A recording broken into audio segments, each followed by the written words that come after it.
अग्नि पुराण में कितना सुंदर व्याख्यान लिखा है महाराज कि वो कौन सी दो चीज हैं जिनको श्राद्ध पक्ष में अगर बना दिया जाए तो पितृ उस वस्तु का पान नहीं करते, पितृ उसका सेवन नहीं करते और बद्दुआ देकर जाते। वो कौन सी दो चीजें हैं जो श्राद्ध में, श्राद्ध के भोजन में, ब्राह्मण के भोजन में उसका प्रयोग नहीं होता?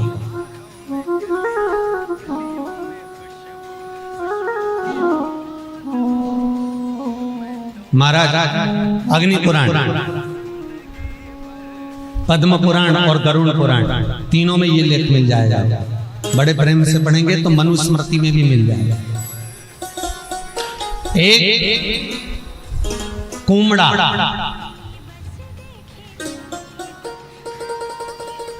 कुमड़ा जानते हो, जो नवरात्रे में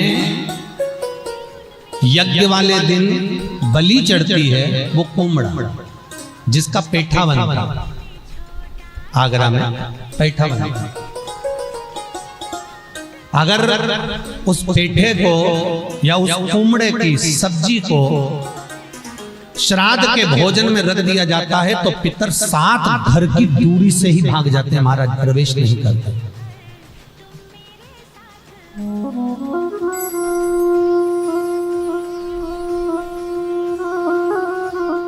वो जो पेठा होता है आप अनायास कभी खाओ, मना नहीं है, पर श्राद्ध के भोजन में, श्राद्ध के भाग में वो नहीं रखा जाता।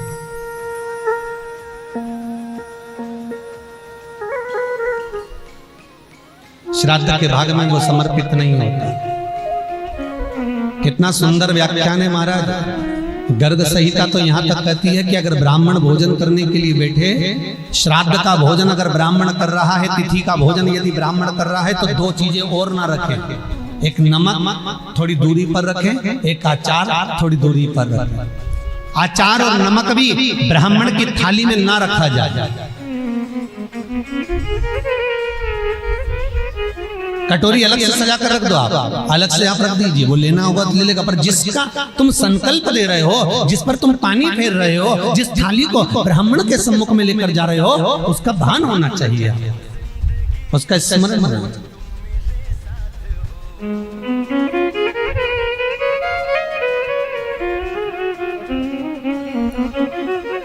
एक कुमड़ा, दूसरे नंबर पर है भैंस का दूध।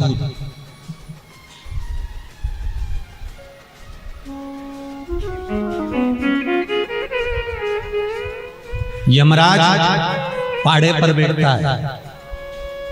देवी भागवत का स्मरण करिएगा कभी।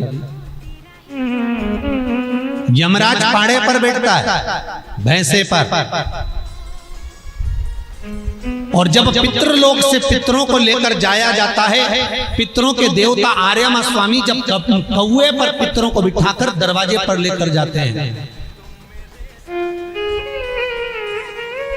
तो यमराज बीच मार्ग में मिलता है महाराज, और यमराज बीच मार्ग में मिलता है तो आर्यमा स्वामी को प्रणाम करता है यमराज, और प्रणाम करता है तब आर्यमा स्वामी कहते हैं यमराज तुम यहाँ कैसे आना होगा? यमराज कहते हैं प्रभु आज पितृ लोग भूमि पर जाएंगे और अपने अपने घर का भाग ग्रहण करेंगे, मेरा निवेदन केवल इतना सा है, अगर पृथ्वी पर जाकर ये जिस पाड़े पर मैं बैठता हूं, जिस भैंसे पर मैं बैठता हूं, इसी की कुल की माता अगर भैंस का दूध का अगर पान कर आएंगे तो उनको त्राण भोगना पड़ेगा।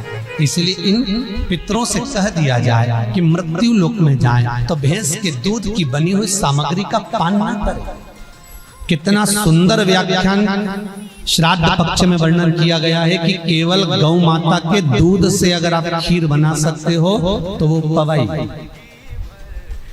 यहां तक कहा गया बाजार से मावे की मिठाई लाकर भी श्राद्ध की थाली में न रखिए, घर में हलवा बना लो, सीरा बना लो, बन सके खोपरा पाक बना लो, और बन सके गुलाब जामुन आदि जो सामग्री बनाना है आपको, तो वो घर के मावे को सिद्ध कर कर ही बनाई जाए। नहीं तो बेसन की चक्की बना लो, इमरती बना लो, पर उसका प्रमाण हमारे यहाँ एक एक चीज का वर्णन किया गया है महाराज, एक एक चीज।